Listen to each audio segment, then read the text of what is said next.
আমার ভালো লেগেছিল এই জন্য যে আমাদের দেশের গণ্ডি পেরিয়ে দেশের বাহিরেও আমরা ঐক্যবদ্ধভাবে জমাটভাবে বাংলা ভাষাভাষী সংস্কৃতি মানুষের সামনে তুলে ধরতে পারবো। এই জিনিসটা খুবই ভালো লেগেছিল, এই জন্য আমি নিজের আগ্রহ থেকে বলেছিলাম আমি একটি থিম সং করে দেবো আপনাদের।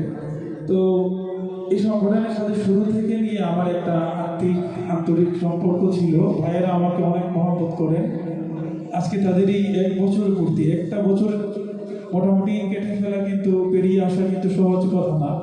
প্রবাসে যেখানে প্রতিদিন নিয়মতান্ত্রিক জীবনযাপন করতে হয়, এত কঠিন একটা জীবনযাপন, সেখানে সময় বের করে ইসলামী নাশিদ নিয়ে হাম নাত নিয়ে তারা কাজ করে যাচ্ছেন, এটা অনেক বড় একটা ব্যাপার। এবং এই প্রবাসী নাশিদ ব্যক্তির কার্যক্রমকে এগিয়ে নেওয়ার জন্য আমি জেনেছি যে আমাদের এখানকার অনেক বড় ভাই আছেন, শ্রদ্ধেয় যারা বাংলাদেশে প্রবাসী আছেন এখানে, তারা স্বতঃস্ফূর্ত সহযোগিতা এবং সব ধরনের সহযোগিতা করে থাকেন।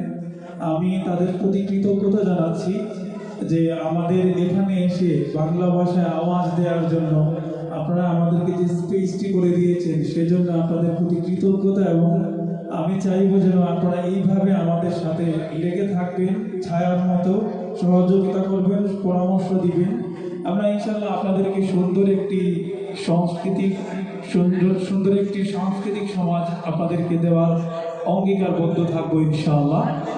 আমি শুরুতে একটি হাম পরিবেশন করবো, একেবারেই সুন্দর একটি হাম। এরপরে আরো 2-3 নাশিদ দিয়ে বিরতি নেবে, পরে একেবারে আসবো ইনশাআল্লাহ।